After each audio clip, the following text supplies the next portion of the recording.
Hello students, पिछली class में हम लोग टाइप ऑफ गैल्वेनिक सेल पढ़ रहे थे और टाइप ऑफ गैल्वेनिक सेल में टाइप ऑफ गैल्वेनिक सेल, इसमें हमने आपको दो तरह के गैल्वेनिक सेल आप बताए थे। एक को बताया था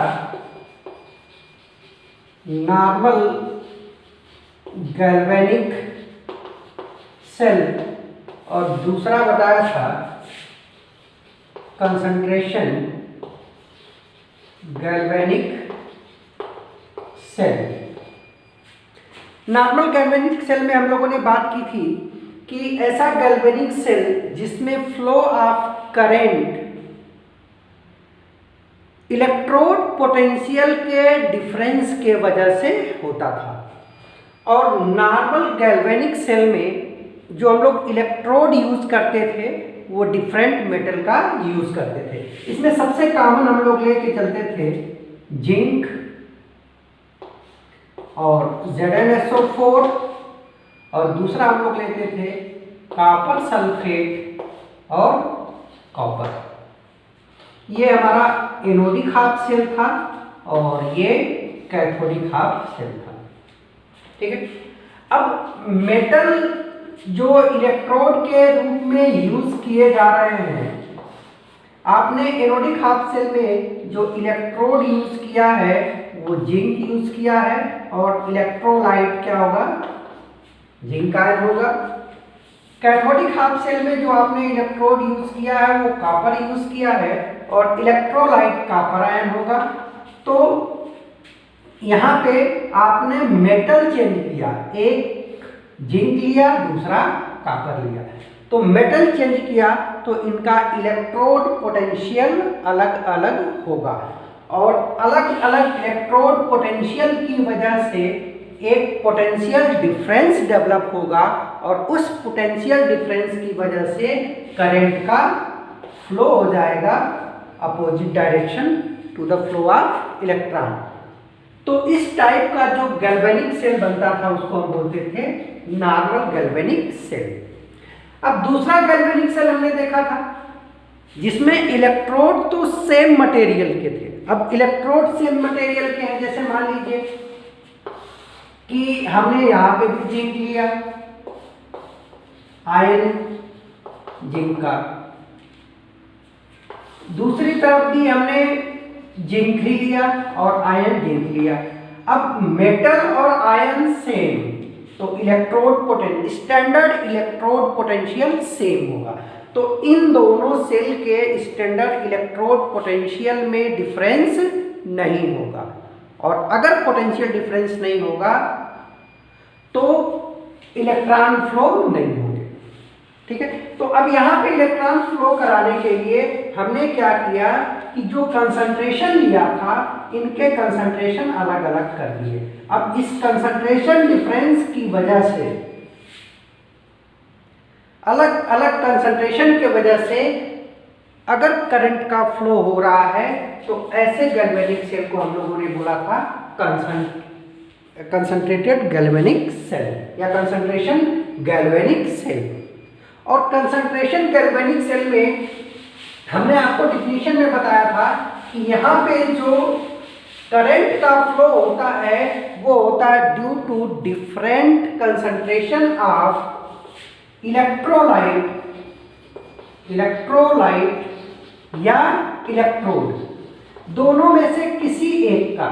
चाहे तो आप इलेक्ट्रोलाइट का कंसंट्रेशन डिफरेंट रख दो, या चाहे तो आप इलेक्ट्रोड का कंसंट्रेशन डिफरेंट रख दो।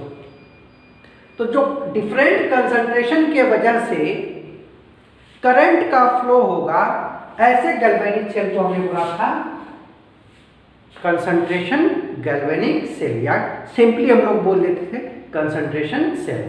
अब दो अलग अलग कंसंट्रेशन रखते हैं, या तो इलेक्ट्रोलाइट या इलेक्ट्रोड, तो इसके बेसिस पे कंसंट्रेशन जो सेल होता है वो भी दो तरह के होते हैं। पहला कंसंट्रेशन था वो था इलेक्ट्रोलाइट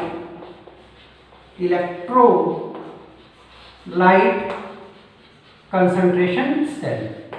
और इलेक्ट्रोलाइट कंसंट्रेशन सेल में करंट का flow different concentration of electrolyte की वजह से होता था। या आप ये कहो कि हाफ सेल में जो इलेक्ट्रोलाइट यूज करते थे उनका कंसंट्रेशन अलग अलग था, और इसके बारे में हम लोगों ने पूरी डिटेल से पढ़ लिया था।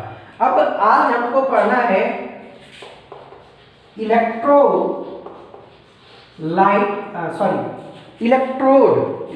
तो हम लोगों ने पढ़ लिया है।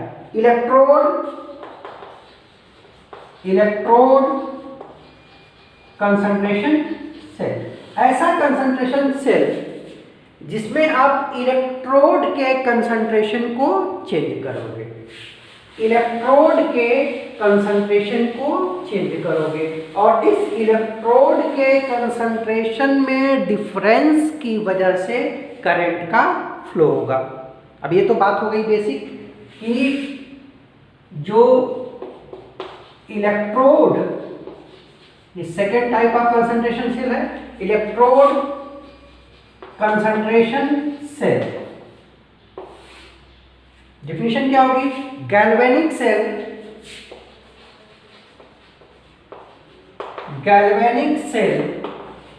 in which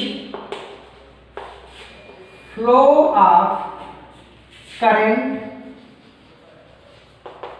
is due to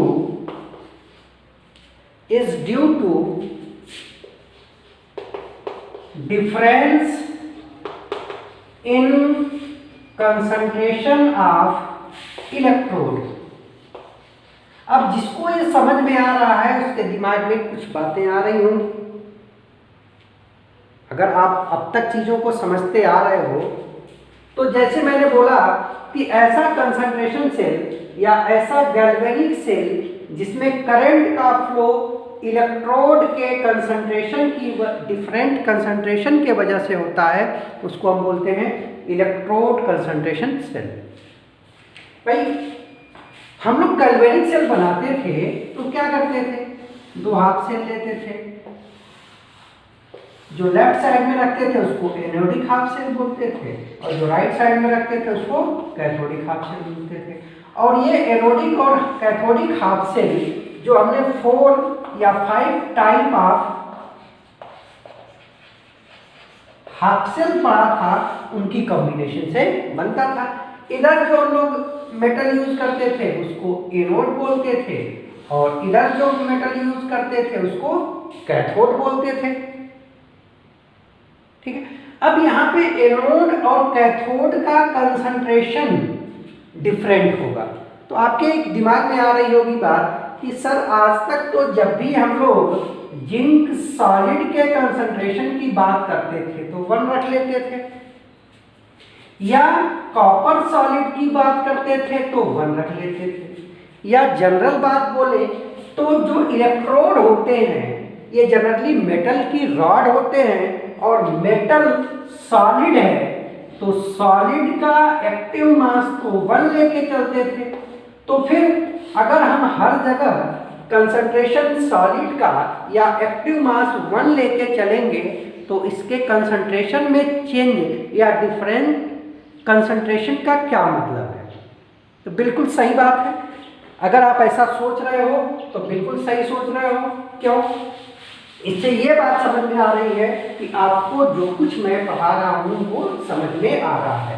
ठीक है, तो इसीलिए अगर आप एक हाफ सेल पढ़ा था जिसमें हमने बोला था कि gas ion half cell, gas ion half cell, और गैस आयन हाफ सेल में कोई हम लोग गैस लेते थे, जैसे हाइड्रोजन गैस लेते थे, और इसी गैस का आयन ले लेते थे, H+ ले लिया। गैस अगर हमने क्लोरीन गैस ली तो आयन इसका क्लोराइड आयन ले लिया। अब गैस आयन हाफ सेल में जो गैस होती थी ये वर्क करती थी इलेक्ट्रोड के जैसे। किस तरह से? इलेक्ट्रोड के जैसे। और इस गैस का जो आयन था ये काम करता था इलेक्ट्रोलाइट के जैसे। ठीक है, तो जब भी हम इलेक्ट्रोड कंसंट्रेशन सेल की बात करेंगे तो ये अंडरस्टूड होना चाहिए कि ये बात जनरली हम लोग करेंगे किस टाइप के हाफ शेल के लिए, गैस आयन हाफ शेल के लिए। क्यों? अगर मेटल आयन है तो मेटल में तो इलेक्ट्रोड सॉलिड होगा और सॉलिड का एक्टिव मास 1 होता है। तो इस केस में आपको एक जनरल बात ये समझ के चलनी है कि जब भी आपसे इलेक्ट्रोड कंसंट्रेशन सेल की बात की जाएगी तो इलेक्ट्रोड कंसंट्रेशन सेल जनरली ये एप्लीकेबल होता है गैस आयन हाफ सेल। और इस गैस आयन हाफ सेल में जो गैस होती है ये काम करती है इलेक्ट्रोड के जैसे। अब इस गैस का कंसंट्रेशन हमने आपको बताया था कि कंसंट्रेशन ऑफ गैस को हम कंसंट्रेशन ना यूज करके उसके पार्शियल प्रेशर के रूप में यूज करते हैं। तो कहने का मतलब ये हुआ कि जो इलेक्ट्रोड कंसंट्रेशन सेल होगा वो गैस आयन हाफ सेल के लिए एप्लीकेबल होगा और गैस आयन हाफ सेल में गैस के पार्शियल प्रेशर को हम लोग डिफरेंट रखेंगे। जैसे एक जनरल बात समझो, जैसे मान लो हमने हाइड्रोजन गैस सेल बनाया, हाइड्रोजन गैस का एक सेल बनाया, तो उसमें हम लोग क्या करेंगे, आपको पता है हाइड्रोजन हाफ सेल,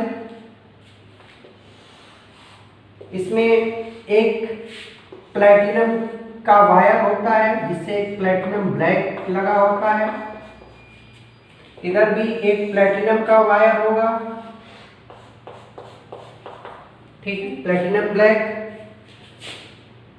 इसमें एक इन्वर्टेड ट्यूब लगी होती है और इस ट्यूब से हम लोग हाइड्रोजन गैस पास करते हैं और यहाँ पे हम लोग इसी गैस का आयन, और आयन के लिए हम लोग कोई एसिड या बेस यूज करते हैं, ठीक है।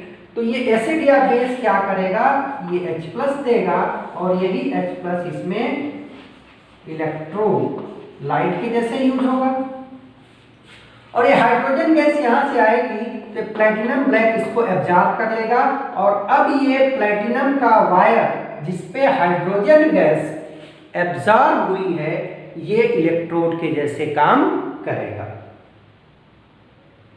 ठीक। तो एक्चुअल में प्लैटिनम का वायर इलेक्ट्रोड के जैसे काम नहीं करेगा, ये तो एक सरफेस प्रोवाइड करा रही है। इलेक्ट्रोड का काम कौन करेगा, हाइड्रोजन। सिमिलरली दूसरी कंडीशन में भी आप ऐसे ही कर सकते हो कि आपने एक गैस आयन हाफ सेल बनाया, इसके लिए आपने प्लैटिनम वायर लिया, उसमें प्लैटिनम ब्लैक लगा दिया, इधर से हाइड्रोजन गैस पास कराया, इसमें आपने हाइड्रोजन आयन के लिए कोई एसिड या कोई बेस यूज कर लिया, ठीक है। अब इन दोनों को आपने कनेक्ट कर दिया, यहां पे भी इलेक्ट्रोड का काम कौन करेगा, हाइड्रोजन गैस। तो इलेक्ट्रोड कंसंट्रेशन अलग करने का मतलब ये है कि जैसे ये लेफ्ट साइड में है तो इसको बोलते हैं एनोडिक हाफ सेल और ये होगा कैथोडिक हाफ सेल। तो जो एनोडिक हाफ सेल है और कैथोडिक हाफ सेल है इसमें जो आप गैस पास करा रहे हो इसका पार्शियल प्रेशर अलग अलग रखा जाएगा। जैसे मान लो यहाँ का पार्शियल प्रेशर आपने रखा P1 तो यहाँ का पार्शियल प्रेशर हो जाएगा P2, यानी कि जो इलेक्ट्रोड आपने बनाया है इस इलेक्ट्रोड का कंसंट्रेशन जो कि यहाँ पे हम लोग गैस के केस में उसको प्रेशर के रूप में देख रहे हैं, प्रेशर डिफरेंट रखा है तो ये बन जाएगा electrode concentration cell, electrode concentration cell. अब ये एनोडिक हाफ सेल है तो एनोडिक हाफ सेल को हम लोग कैसे रिप्रेजेंट करते हैं बेटा, हमने आपको बताया था कि सेल रिप्रेजेंटेशन में डबल वर्टिकल लाइन, इस डबल वर्टिकल लाइन के लेफ्ट साइड में एनोडिक हाफ सेल की रिएक्शन और राइट साइड में कैथोडिक हाफ सेल की रिएक्शन। एनोडिक हाफ सेल में भी पहले हम लोग लिखते हैं इलेक्ट्रोड और फिर सिंगल वर्टिकल लाइन से इलेक्ट्रोलाइट फिर double vertical line electrolyte cathode का, और फिर EL है, और ये सिंगल वर्टिकल लाइन इलेक्ट्रोड। तो अगर हमको इसको रिप्रेजेंट करना है, इस हाफ सेल को या कंप्लीट सेल को रिप्रेजेंट करना है, तो जैसे मान लो हमको पहले एनोडिक हाफ सेल रिप्रेजेंट करना है, तो एनोडिक हाफ सेल रिप्रेजेंट करने का तरीका है इलेक्ट्रोड। तो इलेक्ट्रोड यहाँ पे कौन काम कर रहा है बेटा? H2 हाइड्रोजन गैस, और ये प्लेटिनम पे है, तो इसको हम लोग ऐसे लिख देते हैं, ठीक है। और इसका आयन क्या होगा? H+। अब प्रेशर यहाँ पे मेंशन कर देंगे, मान लो लिख दिया P1, या इसको लिखो प्रेशर। एनोडिक हाफ सेल है, ठीक है, ये लिख दो, एनोड का प्रेशर हो गया, ठीक। इसी तरीके से अगर कैथोडिक हाफ सेल हमको रिप्रेजेंट करना है, तो सेल रिप्रेजेंट करने का तरीका है कि पहले हम लोग क्या लिखते हैं? इलेक्ट्रोलाइट। तो इलेक्ट्रोलाइट यहाँ भी क्या है? हाइड्रोजन आयन ही है, और बाद में हम लोग लिखते हैं इलेक्ट्रोड। तो इलेक्ट्रोड अब भी क्या है? हाइड्रोजन गैस है, और प्लेटिनम के एब्जॉर्ब है, तो इसको ऐसे रिप्रेजेंट करते हैं। अलग पार्शियल प्रेशर है, तो यहाँ पे लिख देंगे P2, या इसी को हम बोल सकते हैं पार्शियल प्रेशर हाइड्रोजन का किधर के लिए? कैथोड के लिए, ठीक है। अब कंप्लीट सेल लिखना है। अगर ये कंप्लीट सेल का रिप्रेजेंटेशन है, तो कंप्लीट सेल में हम लोग क्या कैसे लिखते थे? एनोडिक हाफ सेल और कैथोडिक हाफ सेल। तो ये बन जाएगा H2, यहां पे लिखा प्लेटिनम, और single vertical line H+, double vertical line H+, single vertical line H2, और ये हो जाएगा प्लेटिनम, ठीक है। अब इधर का पार्शियल प्रेशर है, तो इसको P1 लिख देंगे, इधर का पार्शियल प्रेशर है तो P2 लिख देंगे। P1 का मतलब है कि partial pressure of hydrogen and anodic half cell, और ये हो जाएगा partial pressure of hydrogen in cathodic half cell, ठीक है। तो ये हो गया। अब आपको पता था कि हाइड्रोजन के लिए स्टैंडर्ड इलेक्ट्रोड पोटेंशियल की value what ever it is oxidation potential 0 होगा, और हाइड्रोजन के लिए स्टैंडर्ड रिडक्शन पोटेंशियल की वैल्यू भी 0 होती है। ये IPSC ने हमको बोल रखा है। तो इस सेल के लिए जो E0 सेल की वैल्यू होगी वो भी 0 होगी। क्यों 0 होगी बेटा? क्योंकि E सेल बराबर होता है E0 oxidation potential of anode plus E0 reduction potential of cathode, और ऑक्सीडेशन पोटेंशियल और रिडक्शन पोटेंशियल दोनों 0 हैं, तो सम भी 0 आएगा, ठीक है। तो ये तो हो गया कंस्ट्रक्शन। अब आपको समझ में आ गया होगा। अब इस पे हम लोग डिटेल में बात करते हैं कि क्या चीजें होंगी, कैसे होंगी।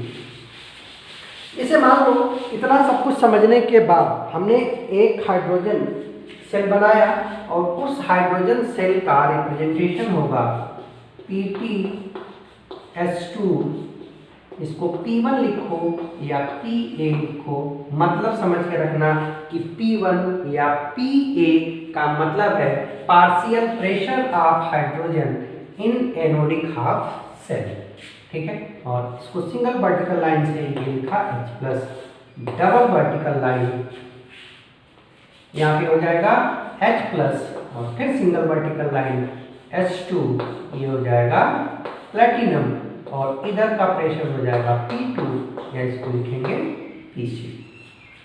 आप रिप्रेजेंट चाहे जिससे भी करो कोई फर्क नहीं पड़ता है, बस इस रिप्रेजेंटेशन का मतलब पता होना चाहिए कि P1 का मतलब क्या है या PA का मतलब क्या है, P2 का मतलब क्या है या PC का मतलब क्या है।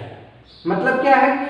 इसका मतलब है partial pressure of hydrogen H2 gas in anodic half cell, और PC का मतलब है partial pressure of H2 in cathodic half cell, ठीक है बेटा।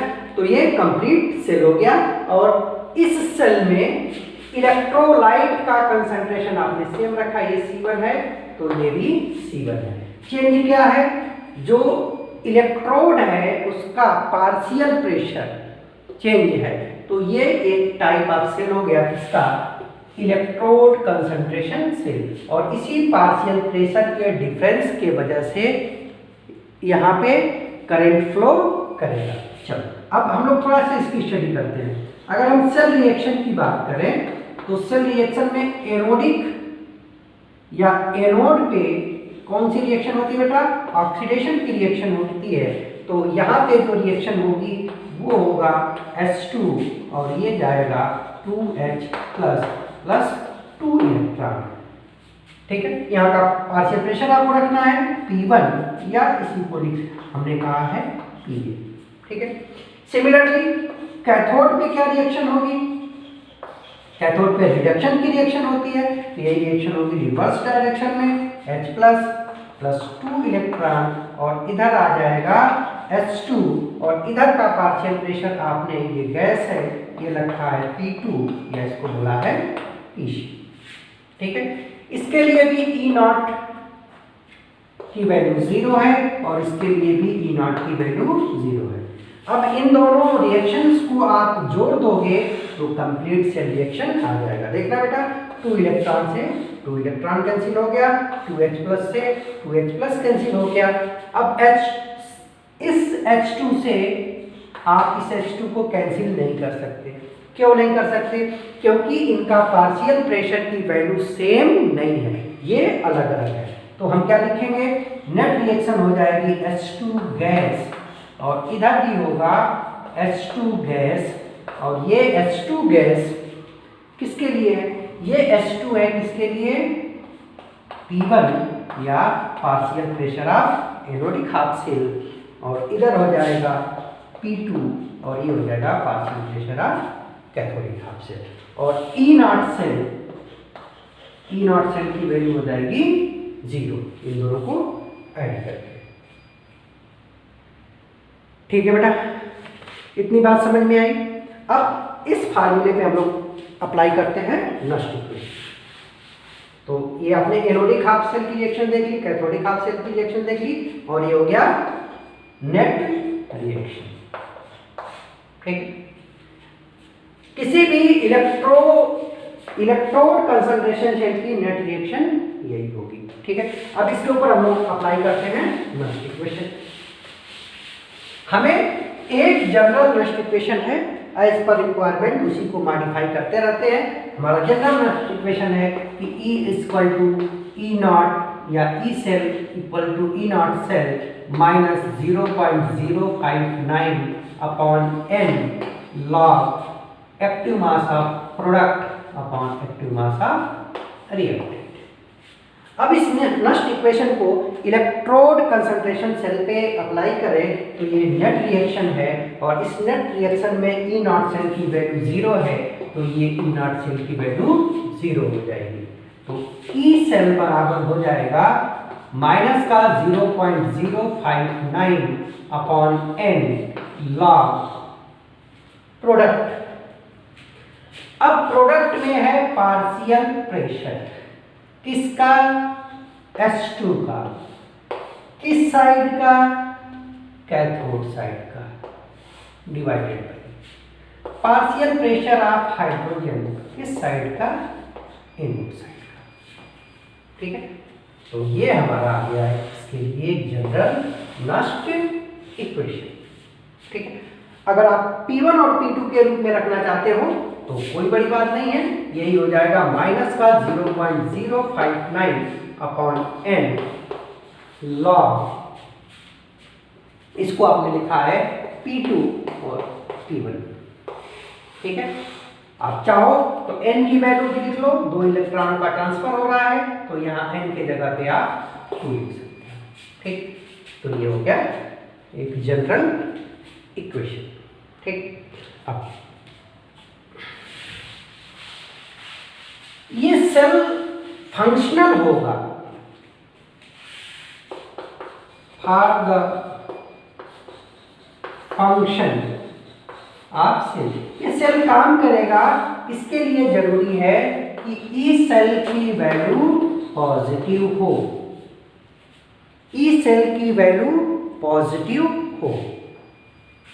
और अभी तो फार्मूले में ये चीज दिख रहा है निगेटिव, ये दिख रहा है निगेटिव, तो इसको पॉजिटिव करने के लिए ये तो कांस्टेंट है, ये भी कांस्टेंट है, तो ये वाली वैल्यू ओवरऑल निगेटिव आनी चाहिए।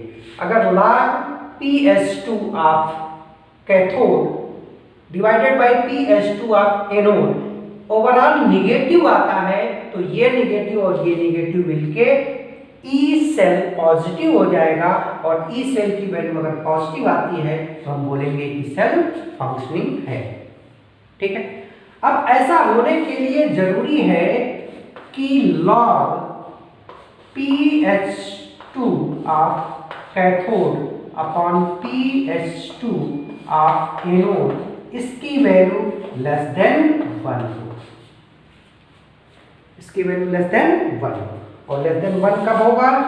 जब पार्शियल प्रेशर ऑफ हाइड्रोजन जो कैथोड के साइड आपने यूज किया है ये कम होना चाहिए, और partial pressure of hydrogen gas anode के साइड जो यूज किया है वो ज्यादा होगा। तो डायरेक्ट आपसे इससे भी क्वेश्चन पूछा जाएगा कि अगर कोई इलेक्ट्रोड कंसंट्रेशन सेल है और हम चाहते हैं कि वो फंक्शनिंग हो, उससे आप कुछ काम ले सके, तो उसके लिए जरूरी है कि जो गैस आपने कैथोड साइड में यूज किया है उसका पार्शियल प्रेशर कम होना चाहिए, और उसी गैस का एनोड साइड का जो पार्शियल प्रेशर है वो ज्यादा होना चाहिए। ठीक है, तो this is the all about concentration cell. ठीक है बेटा, देखो बहुत सिंपल सी आसान सी चीजें हैं, बस आपको सिस्टमेटिक वे में आगे बढ़ते चले जाना है, और वो सिस्टमेटिक वे मैंने आपको बहुत पहले ही सिखा दिया था। ठीक है, आपको सेल रिएक्शन लिखना सिखाया था कि एनोड पे हमेशा ऑक्सीडेशन होगा, कैथोड पे हमेशा रिडक्शन होगा, दोनों को जोड़ दोगे तो नेट रिएक्शन आ जाएगी। एनोड का जो पोटेंशियल होता है उसको ऑक्सीडेशन पोटेंशियल बोलते हैं, कैथोड का जो पोटेंशियल होता है रिडक्शन पोटेंशियल बोलते हैं। स्टैंडर्ड कंडीशन में आपको दी गई होती है, इन दोनों को जोड़ देते हो तो ई नॉट सेल आ जाता है, और next equation E equals to E naught minus 0.059 upon n log active mass of product upon active mass of reactant, इसको अप्लाई कर देते हो तो आपका सेल का ईएमएफ आ जाता है, जो भी कंसंट्रेशन या प्रेशर या जो भी कंडीशन दी गई है उस कंडीशन में। बस इतना ही आपको हर बार करना है, हर बार आपको यही करना है कि जो टाइप ऑफ सेल है उसके लिए एनोड का रिएक्शन लिखो, कैथोड का रिएक्शन लिखो। एनोड के लिए स्टैंडर्ड ऑक्सीडेशन पोटेंशियल होगा, कैथोड के लिए स्टैंडर्ड रिडक्शन पोटेंशियल होगा, दोनों को ऐड किया, ई नॉट सेल आ गया, नेक्स्ट इक्वेशन लगा दिया, ई सेल आ गया। बस हर बार यही काम हम लोग कर रहे हैं। ठीक है, तो इस तरह से आपने जो गैल्वेनिक सेल है उसके बारे में पढ़ लिया, टाइप ऑफ गैल्वेनिक सेल भी। अब लास्ट एक छोटा सा टॉपिक है जिसको हम बोलते हैं thermodynamics of galvanic cell. Thermodynamics of galvanic cell. Galvanic cell की थर्मोडायनामिक्स, उससे कितना वर्क ले सकते हैं, गिब्स फ्री एनर्जी चेंज क्या होगा, ये सारी छोटी छोटी सी चीजें हैं जो मैक्सिमम हम लोग पढ़ चुके हैं। सबसे पहले बात करते हैं वर्क की, कि कोई गैल्वेनिक सेल कितना वर्क करता है। फिजिक्स में आपने पढ़ा है कि ये कोई सेल है, इसको किसी रेजिस्टेंस से जोड़ दिया, अगर इस सेल का पोटेंशियल V है और इससे आपने Q चार्ज फ्लो कराया है, तो जो वर्क होता था वो होता था पोटेंशियल डिफरेंस इनटू चार्ज। बस इसी कॉन्सेप्ट का हम लोग यूज करेंगे। बस ये मान के चलेंगे कि अब सेल के केस में V के जगह पे हम लोग E सेल यूज करेंगे, या अगर स्टैंडर्ड कंडीशन में है तो E नॉट सेल यूज करेंगे। और Q की जगह हम मान के चलेंगे कि n फैराडे चार्ज आप फ्लो करा रहे हैं, तो Q की वैल्यू हो जाएगी NF। ठीक है, तो वर्क कैसे हो जाएगा? Work done by cell. Cell कितना काम करेगा? पोटेंशियल डिफरेंस, जिसको हम लोग रिप्रेजेंट करते हैं किससे? ई सेल से, इनटू चार्ज हमने कितना लिया है? n फैराडे, और 1 फैराडे पे चार्ज F होता है, तो टोटल चार्ज हो गया NF, यानी कि ये हो जाएगा NF ई सेल। तो जब भी आपसे work done by the cell पूछे तो सिंपल ये फार्मूला आपको यूज करना है। आपको देख लेना है कि n की वैल्यू क्या है, लॉस या गेन या ट्रांसफर ऑफ इलेक्ट्रॉन। F की वैल्यू आपको पता है 96500 कूलॉम, और ई सेल आपको क्वेश्चन में डायरेक्ट या इनडायरेक्ट दिया होगा। तो कितने इलेक्ट्रॉन्स का लॉस या गेन हुआ?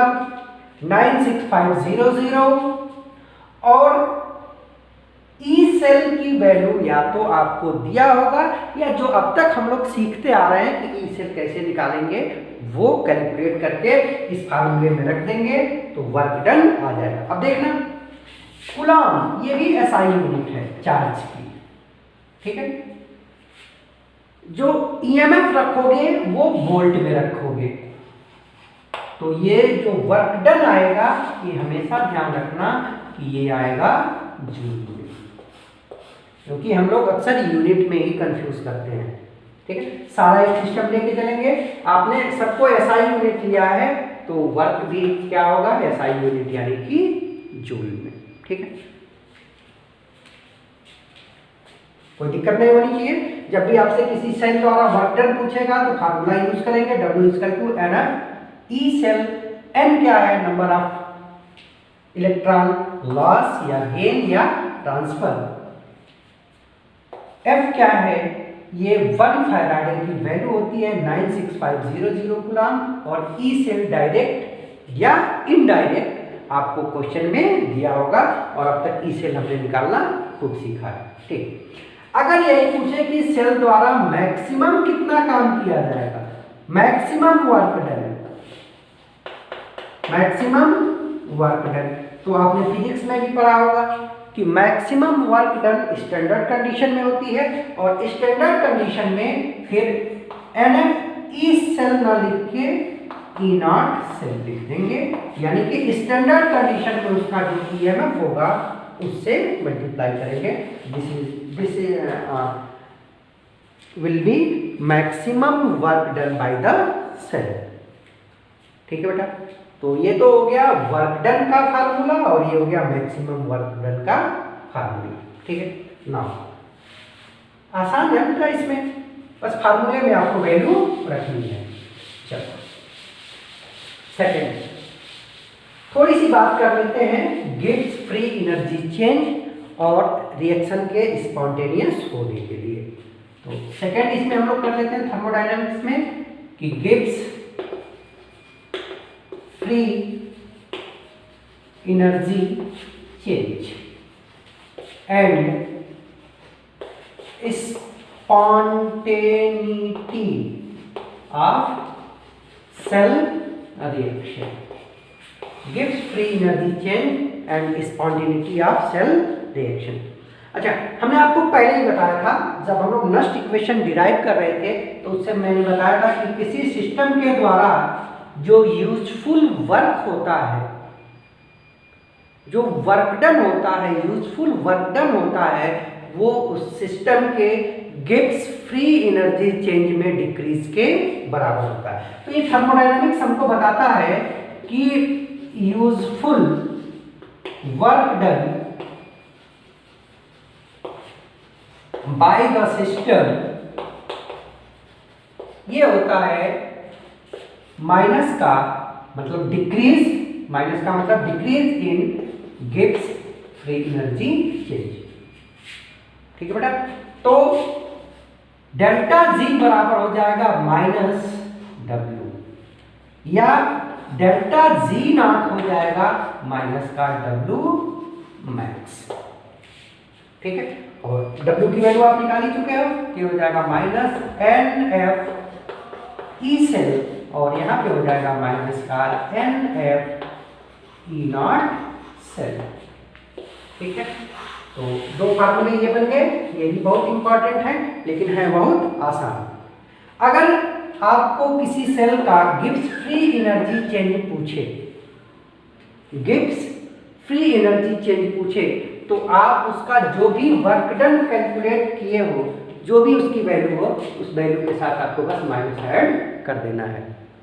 अगर स्टैंडर्ड कंडीशन में गिब्स फ्री एनर्जी चेंज पूछे कि स्टैंडर्ड कंडीशन में गिब्स फ्री एनर्जी क्या होगा, तो जो आपने मैक्सिमम वर्क डन निकाला है उसके साथ माइनस ऐड करके बता दोगे। ठीक है, तो ये भी फार्मूले हैं, इस पे भी आपसे क्वेश्चन पूछे जाते हैं। इसमें कुछ नहीं करना है, यहाँ पे माइनस है बेटा, तो minus N F E cell, अगर एनी कंडीशन में पूछे तो उस कंडीशन का ई सेल ले लेंगे, स्टैंडर्ड कंडीशन में पूछे तो सेल का स्टैंडर्ड ईएमएफ रख देंगे माइनस साइन के साथ। ठीक है, अब बात करते हैं स्पॉन्टेनिटी की। इस सेल की रिएक्शन स्पॉन्टेनियस होगी, अपने आप होगी। तो आप पढ़ चुके हैं कि किसी भी सिस्टम के स्पॉन्टेनियस होने की कंडीशन क्या है कि उसके लिए डेल्टा जी की वैल्यू लेस देन 0 या नेगेटिव। ध्यान रखना, आपसे खूब क्वेश्चन पूछा जाता है कि कोई कंडीशन दी गई होगी और पूछेगा कि ये सेल रिएक्शन स्पॉन्टेनियस है कि नहीं, सेल फंक्शन करेगा कि नहीं, तो आपको डेल्टा जी की वैल्यू निकालनी है। अगर डेल्टा जी की वैल्यू नेगेटिव आती है, 0 से कम आती है, तो वो स्पॉन्टेनियस होगा, और नहीं आती है तो वो स्पॉन्टेनियस नहीं होगा। तो ये पहली कंडीशन हो गई चेक करने की। सेकंड कंडीशन क्या है बेटा, ये तो आप पढ़ चुके हैं कि अगर किसी सेल का ई नॉट सेल पॉजिटिव है, ई नॉट सेल पॉजिटिव है तो वो फंक्शनल होगा, या ई सेल पॉजिटिव है तो वो फंक्शनल होगा। ये दो कंडीशन है। एक कंडीशन आप चेक करेंगे with the help of Gibbs free energy change. कैसे करेंगे, गिब्स फ्री एनर्जी चेंज की वैल्यू अगर 0 से कम या नेगेटिव आती है तो सेल फंक्शनल होगा। दूसरा आप करेंगे ईएमएफ से, स्टैंडर्ड इलेक्ट्रोड पोटेंशियल या स्टैंडर्ड ईएमएफ अगर सेल का पॉजिटिव है या सेल का पोटेंशियल पॉजिटिव है तो सेल फंक्शनल होगा, अदरवाइज सेल फंक्शनल नहीं होगा।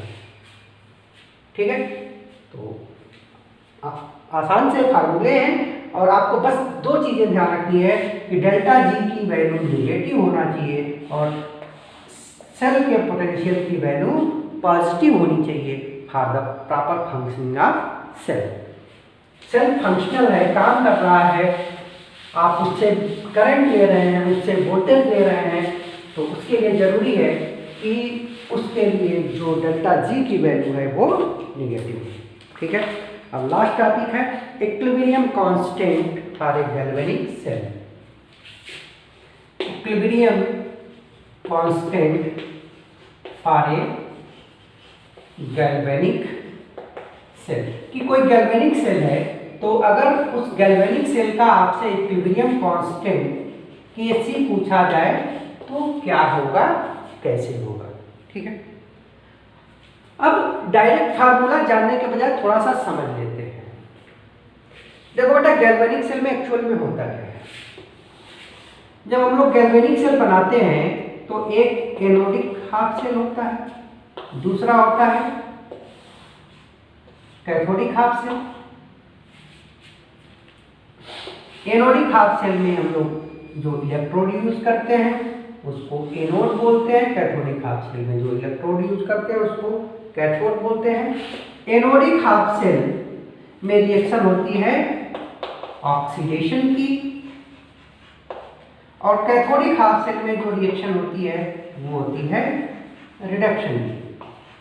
अब एनोडिक हाफ शेल के तरफ जो पोटेंशियल डेवलप होता है इसको बोलते हैं ऑक्सीडेशन पोटेंशियल, और कैथोडिक हाफ शेल के तरफ जो पोटेंशियल डेवलप होता है वो होता है रिडक्शन पोटेंशियल। स्टैंडर्ड कंडीशन में दिया होता है तो इसको बोलते हैं standard oxidation potential of anode और standard reduction potential of cathode. ठीक है, ये स्टैंडर्ड कंडीशन में आपको दिया होता है, और यहाँ पे जो इलेक्ट्रोलाइट होते हैं इनका कंसंट्रेशन दिया होता है। तो इस स्टैंडर्ड इलेक्ट्रोड पोटेंशियल से और दिए गए कंसंट्रेशन से, टेम्परेचर से आप इसका ऑक्सीडेशन पोटेंशियल निकाल लेंगे और इसका रिडक्शन पोटेंशियल निकाल लेंगे। ठीक है, तो जनरल बातें। अच्छा, निकालने का तरीका क्या है बेटा कि EOP बराबर होता है E naught minus 0 E naught OP, obvious सी बात है, 0.059 अपॉन n लॉग जो भी आयन है उसका कंसंट्रेशन, आयन का कंसंट्रेशन। ठीक है, इसी तरीके से E रिडक्शन पोटेंशियल क्या होता है, E नॉट RT, और यहाँ पे आ जाता है plus 0.059 upon n log concentration of ion.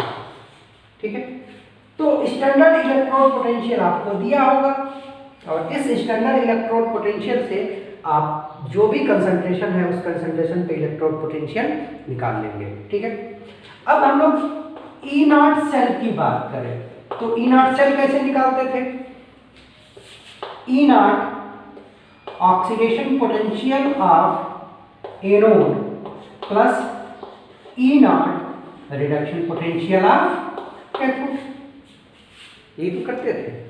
या इसी को हम थोड़ा सा और मॉडिफाई कर दें तो E नॉट क्या हो जाएगा, E not oxidation potential of anode minus E not oxidation potential of cathode. मैं आपको बार बार बता चुका हूं कि किसी भी मेटल और आयन के कॉम्बिनेशन के लिए जो उसका ऑक्सीडेशन पोटेंशियल होगा और रिडक्शन पोटेंशियल होगा, इनका मैग्नीट्यूड सेम होगा, बस साइन अपोजिट होगा। तो वही हमने किया कि कैथोड का रिडक्शन पोटेंशियल के जगह पे हमने उसका ऑक्सीडेशन पोटेंशियल रख दिया, और ऐसा करने में साइन निगेटिव हो जाएगा। ठीक है, तो हम किसी भी सेल का E नॉट सेल से निकाल सकते हैं, या अगर हमको E सेल ही निकालना है तो E सेल का इसी के अलावा हो जाएगा कि E oxidation potential of anode minus E oxidation potential of cathode. इतनी सारी चीजें हम लोग बहुत डिटेल में पढ़ चुके हैं। अब देखना बेटा होता क्या है, जैसे ही आपने इस सेल को कनेक्ट किया, सेल को कनेक्ट करोगे तो एनोडिक हाफ शेल में ऑक्सीडेशन की रिएक्शन होगी, और ऑक्सीडेशन के रिएक्शन होने का मतलब ये हुआ कि जैसे मान लो हमने यहाँ जिंक लिया था और यहाँ ZnSO4 लिया था, तो ये रिएक्शन होती चली जाएगी Zn++, यानी कि समय के साथ जिंक आयन का कंसंट्रेशन बढ़ेगा, किसमें, एनोडिक हाफ शेल में। और अगर एनोडिक हाफ शेल में ऑक्सीडेशन पोटेंशियल की बात करेंगे तो आयन का कंसंट्रेशन बढ़ेगा तो ये पूरी वैल्यू बढ़ेगी और ऑक्सीडेशन पोटेंशियल कम होता जाएगा। यानी कि जैसे जैसे टाइम पास होगा, आपने सेल से काम लेना शुरू किया तो जिंक आयन का कंसंट्रेशन इंक्रीज होगा, और इस इंक्रीज के वजह से जो एनोडिक हाफ शेल है उसका ऑक्सीडेशन पोटेंशियल डिक्रीज करेगा। ठीक है, ये बात किसके लिए है, एनोडिक हाफ शेल के लिए। कैथोडिक हाफ शेल में क्या होगा, आपने कनेक्ट किया, रिडक्शन की रिएक्शन होगी, और रिडक्शन का मतलब ये है कि कॉपर जो है, कॉपर आयन कॉपर सॉलिड के रूप में डिपॉजिट होगा, यानी कि समय के साथ कॉपर आयन का कंसंट्रेशन डिक्रीज होगा।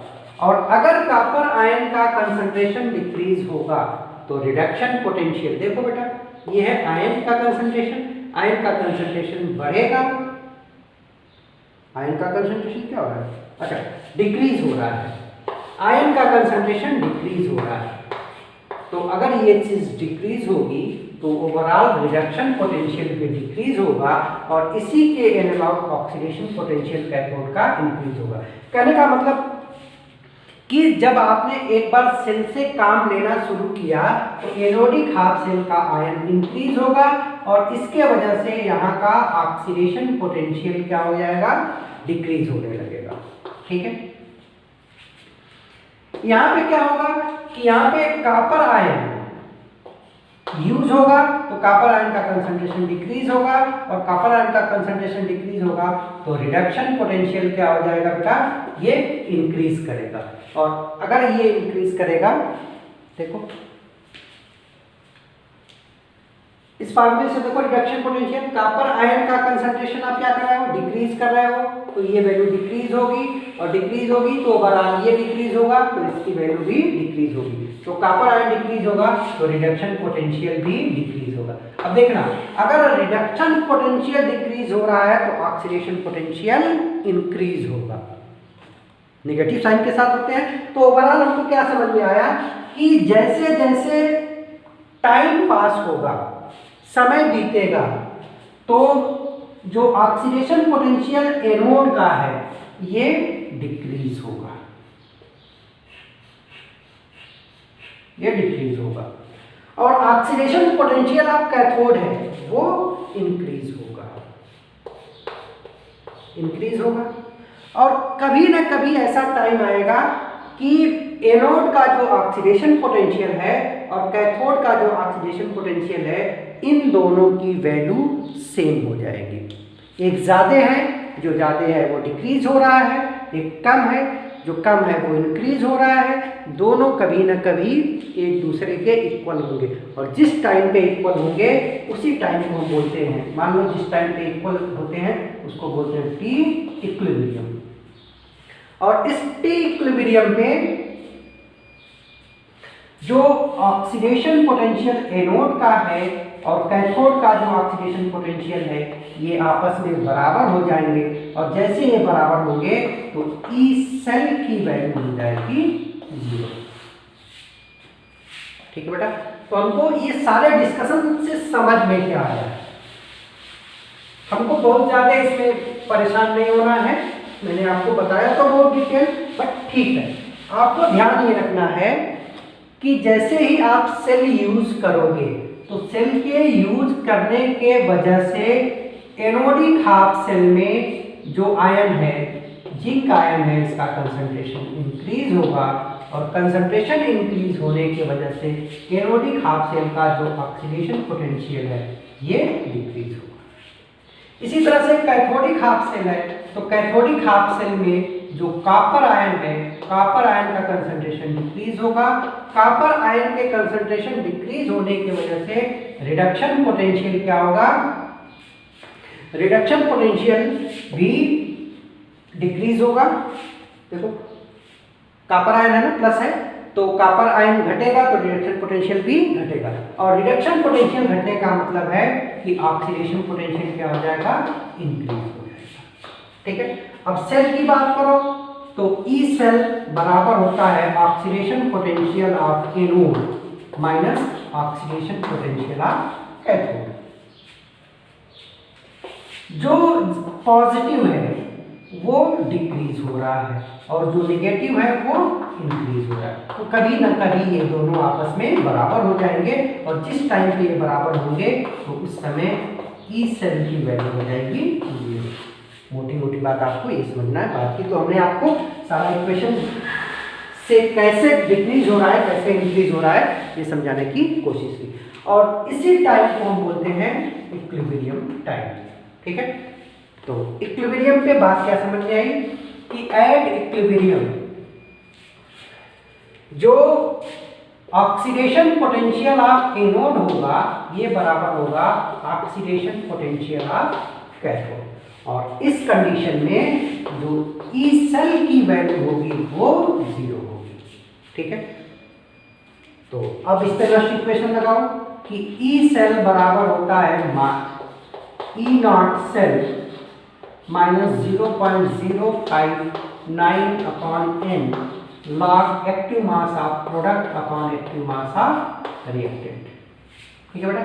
अब अगर हम बात करें एट इक्विलिब्रियम की, तो इक्विलिब्रियम पे ई सेल की वैल्यू आपने देख लिया 0 हो जाएगा। और आप पिछली साल देखे थे इक्विलिब्रियम में आपको पढ़ाया था कि इक्विलिब्रियम के कंडीशन पे लॉग प्रोडक्ट अपॉन रिएक्टेंट को ही हम लोग बोलते हैं लॉग केसी, इसको बोलते हैं लॉग के इक्विलिब्रियम। ठीक है। तो इस फार्मूले में ई सेल के जगह पे 0 रख दो और लॉग इसके जगह पे लॉग केसी रख दो, तो ये हो गया 0। तो ये आ जाएगा ई नॉट सेल, यहाँ पे तो आ गया 0 माइनस 0.059 अपॉन n लॉग केसी। ठीक है। अब देखो तो लॉग केसी की वैल्यू कितनी हो जाएगी बेटा, ये हो जाएगा ई नॉट सेल। ठीक है। और ऊपर हो जाएगा n, समझ में आ रहा है स्टेप, नहीं आ रहा है। देखो इसको एक तरफ ले आओ तो आप लिख सकते हो कि 0.059 अपॉन n लॉग केसी बराबर ई नॉट सेल। ठीक है। तो लॉग केसी क्या हो जाएगा, लॉग केसी बराबर हो जाएगा, ये ऊपर चला जाएगा n ई नॉट सेल और नीचे आ जाएगा 0.059। तो ये फार्मूला बन गया कि लॉग केसी की वैल्यू होगा n E naught cell upon 0.059, या सिर्फ आपको केसी की वैल्यू निकालनी है तो आप इसका एंटी लॉग ले लोगे, और एंटी लॉग जब लेते हैं तो ये पूरी चीज आ जाती है पावर में 10 के। ठीक है। तो लॉग केसी बराबर हो जाएगा 10 के power n E naught cell divided by 0.059। ठीक है बेटा। बहुत इंपॉर्टेंट फार्मूला है। कैसे आया आपको ये समझ के रखना है। चलो अगर थोड़ा बहुत दिक्कत भी है तो देखना आ जाएगा, थोड़ी सी प्रैक्टिस करना, और एज इट इज आपको ये फार्मूला तो याद रखना ही है, उसमें कोई डाउट नहीं है। आपको एज इट इज इस फार्मूले को याद रखना है। ठीक है।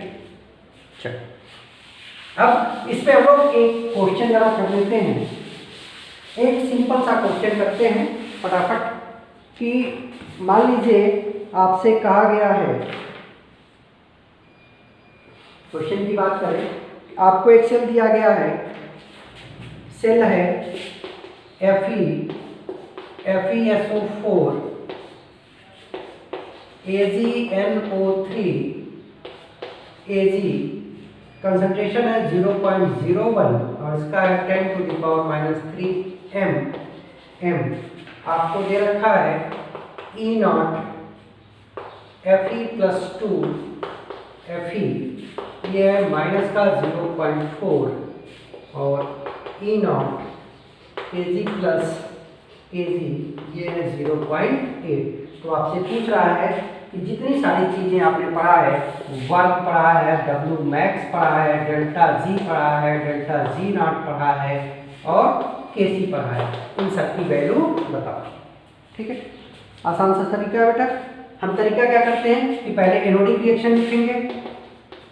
एनोडिक रिएक्शन ये होता है तो ये हो जाएगा Fe और इधर जाएगा Fe+++2 इलेक्ट्रॉन, और ये ऑक्सीडेशन का पोटेंशियल है तो यहाँ पे ऑक्सीडेशन पोटेंशियल लिखेंगे। आपको दे रखा है रिडक्शन पोटेंशियल, इसको रिवर्स करोगे तो ये हो जाएगा 0.4। ठीक है। अब कैथोडिक रिएक्शन लिखो, ये है कैथोडिक रिएक्शन, तो ये हो जाएगा Ag प्लस और इधर हो जाएगा Ag सॉलिड, इधर आएगा प्लस का 1 इलेक्ट्रॉन,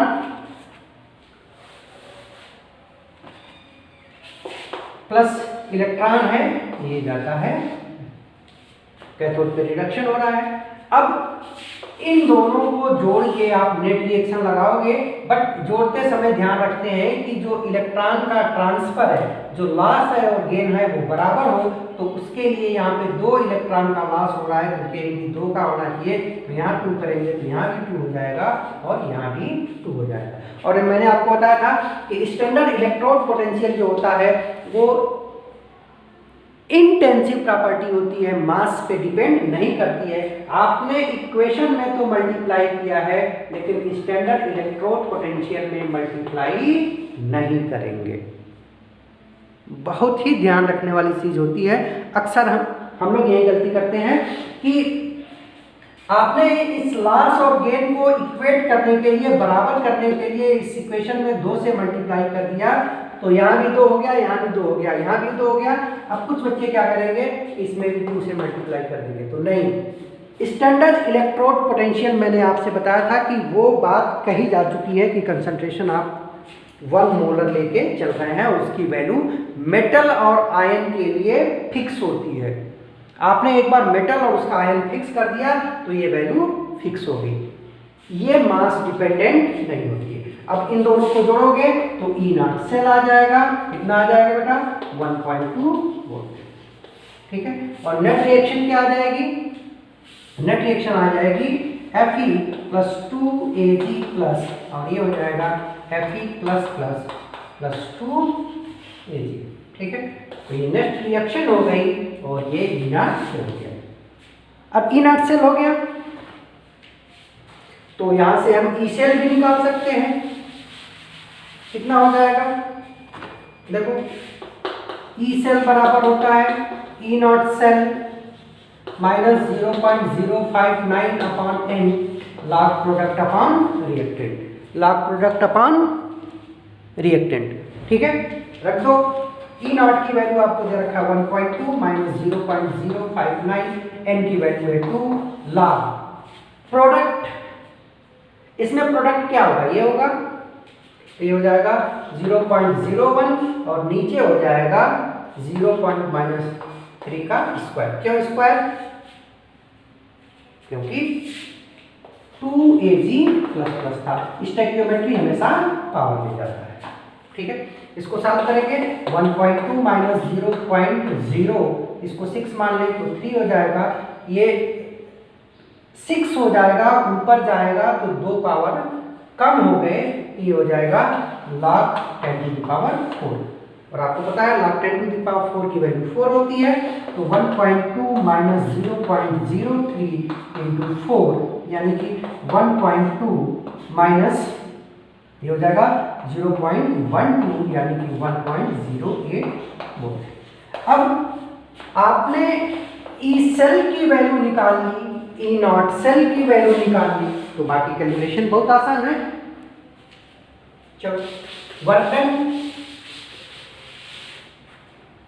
डन की बात करो तो W बराबर होता है NFE, N की वैल्यू है 2F की 96,500 और E की वैल्यू आ गई कितनी?